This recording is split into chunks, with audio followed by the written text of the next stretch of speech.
et Gérald Darmanin aussi, d'une certaine façon, c'est que pour lutter contre le narcotrafic, et il a mis le doigt là où ça fait mal d'une certaine façon, c'est la réponse pénale, et notamment la réponse pénitentiaire. Nous, quand on a travaillé sur les différents modèles pour pouvoir enrayer le narcotrafic, vous avez 3 modèles qui se dégagent. Un modèle, on va dire, très permissif, qui est le modèle que certains prônent la légalisation, dont moi je considère que ce n'est pas forcément un bon modèle parce qu'il y a beaucoup de problématiques en termes d'augmentation de la consommation, augmentation de la consommation aussi des plus jeunes, etc. Il y a un modèle qui est ultra sécuritaire, c'est le modèle du Salvador, mais qui du coup vous fait abandonner vos libertés, et notamment une grande partie des libertés publiques. Et puis il y a un modèle, nous, sur lequel on a travaillé, qui nous a beaucoup intéressé, c'est le modèle de la guerre contre la drogue, qu'ont fait du coup conjointement Margaret Thatcher au Royaume-Uni et Ronald Reagan aux États-Unis, et tout particulièrement Ronald Reagan. Et un des éléments de la war on drugs, donc de la guerre contre la drogue, ça a été justement la réponse pénale, avec cette problématique justement de mettre en place des peines planchées très importantes, 5 ans de prison ferme pour un narcotrafiquant. Ensuite, après, un triplement de la peine en fonction de certains délits, notamment par exemple le fait d'employer des jeunes dans le narcotrafic, puisque vous considérez que ça crée de la récidive, et puis ça met des jeunes dans une culture du narcotrafic qui est difficile, dans laquelle il est difficile d'en échapper. Et sur l'angle de ce qu'on fait ce qu'on a constaté de ce qu'a fait Ronald Reagan, c'est que pour accompagner le rehaussement de la politique pénale, eh ben, c'est normal, il faut des moyens humains et budgétaires supplémentaires pour la réponse pénale et surtout pour les prisons. Or, le problème qu'on a aujourd'hui en France, c'est que notre administration pénitentiaire est sous-dotée d'un point de vue budgétaire et d'un point de vue humain, mais surtout d'un point de vue budgétaire. Quand on fait les comparaisons notamment avec l'Allemagne, qui n'est pas le pays le plus répressif dans le monde européen, on est quand même à un ratio entre 1 à 2, enfin de 2 euros. Les Allemands dépensent par habitant 2 fois plus d'argent pour leur prison que la France. Donc, premier sujet, rehausser la politique pénale. Deuxième sujet, l'accompagner de moyens humains et budgétaires pour les prisons. Et je suis d'accord avec ce qui vient d'être dit. Allez, on va se parler du syndicat de la magistrature. Il y avait longtemps. Devinez.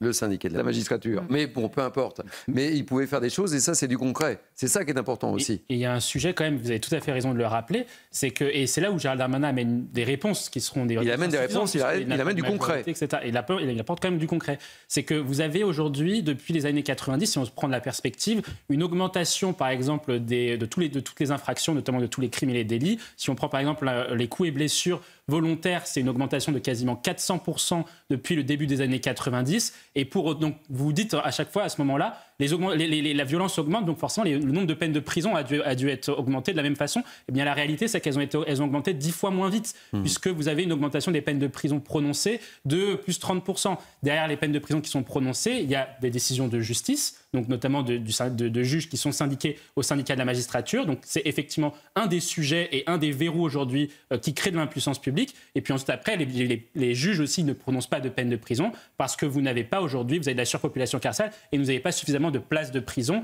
Et là-dessus, la balle est dans le camp de l'exécutif, mais également de tous les élus locaux, puisqu'on sait que ce qui bloque aujourd'hui pour créer des places de prison, c'est aussi la question budgétaire, certes, mais c'est aussi la question des permis de construire, notamment délivrés par certains élus locaux. Et on ne peut pas aujourd'hui considérer que la prison, c'est toujours mieux chez le voisin, dans la ville d'à côté. Ça, c'est aussi un vrai sujet. Et c'est pour cela que, me semble-t-il, la proposition qu'avait faite notamment Laurent Wauquiez, je crois, en janvier dernier, donc du groupe de la droite républicaine à l'Assemblée nationale, de créer une loi d'exception, une loi spéciale pour créer des places de prison, pour pouvoir déroger sur certaines normes et puis aussi aller beaucoup plus vite sur la construction de places de prison, me semble être une bonne chose parce qu'à un moment donné, il manque des places de prison. Il faut construire davantage de places de prison parce qu'aujourd'hui, le narcotrafic, je comprends qu'il faut s'intéresser aux droits de la défense, mais il faut surtout s'intéresser aux droits de toute la société qui a le droit et le devoir, enfin la nécessité d'être mise en sécurité et donc de devoir en gros pour les... D'où ces prisons modulaires, parce que c'est efficace.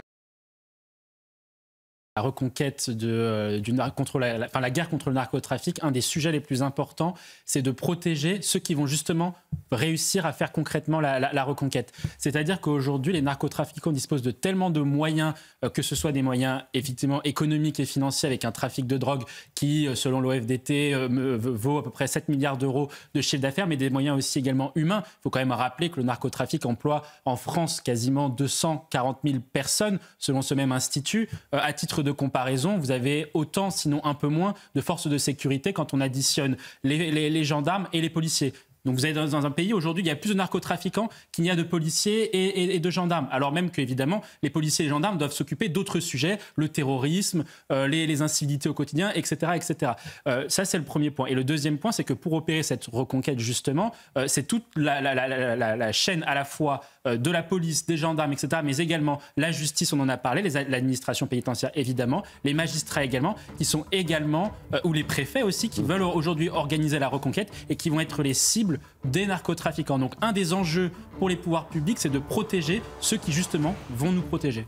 Allez, on marque une pause sur Europe 1 et sur CNews. On se retrouve avec une histoire incroyable également. On va rester avant. En fait, c'est que par rapport à ce que vous venez de dire, Najwa, il y a une différence qui est majeure par rapport aux autres situations. C'est que là, on est dans le cadre d'un accord de socle commun avec des gens qui ne pensent pas la même chose sur beaucoup de sujets. Mais il l'a dit d'ailleurs, hein, il l'a toujours dit d'ailleurs. Et en fait, l'équation, elle est vraiment relativement simple. Elle se joue pas au gouvernement, contrairement à ce qu'on peut penser. Elle se joue à l'Assemblée nationale. Si Bruno Retailleau et les 5 autres ministres, les Républicains, quittent le gouvernement, ça veut dire que LR ne soutient plus le socle commun. Or, l'argument qu'avait annoncé Emmanuel Macron pour ne pas nommer la gauche à Matignon lors de l'été passé, c'était que les ministres, les députés, la somme des députés de ce qu'on appelle maintenant le socle commun, donc c'est-à-dire l'ancien bloc présidentiel, le bloc présidentiel, ancienne majorité présidentielle, plus les Républicains, faisait plus de députés, à peu près 220, je crois, de mémoire, que le nouveau Front populaire. Or, si le bloc central perd la participation des Républicains et donc de Bruno Retailleau, ça veut dire le bloc central devient derrière le nouveau Front populaire et donc la logique institutionnelle voudrait que ce soit du coup le NFP qui propose un candidat, notamment Lucie Castet. Donc c'est ça aujourd'hui le problème. Et il y a un autre sujet ensuite, c'est que François Bayrou et Emmanuel Macron, moi je veux bien qu'ils recadrent Bruno Retailleau par rapport à la question de la solidarité gouvernementale, mais pardonnez-moi de le dire, ils sont plus en incapacité de pouvoir imposer quoi que ce soit à leur ministre de l'Intérieur pour une simple bonne raison, c'est que pour Emmanuel Macron, il a perdu 2 fois les élections depuis les législatives de 2022 déjà, enfin même 3 fois les élections législatives 2022. Enfin, il ne les a pas gagnées en tout cas. Les européennes 2024, il a pris une claque électorale comme sans précédent. Et les législatives, pareil, 2024, nouvelle claque électorale. Donc lui, il est en difficulté sur ce plan-là. Et puis François Bayrou, c'est le ministre le plus impopulaire de la Ve République, à l'exception d'Édith Cresson. Donc aujourd'hui, ces 2 personnes-là, le chef de l'État et le Premier ministre, ne sont plus en mesure d'imposer quoi que ce soit à Bruno Retailleau. C'est ça la donne politique qui est majeure compte tenu de la situation à l'Assemblée nationale. Alors, on se souvient des réactions du bord d'Emmanuel Macron, à commencer par Elisabeth Borne, évidemment. Tout le monde est monté au créneau, et certains membres du gouvernement. Regardez ce que leur a répondu ce matin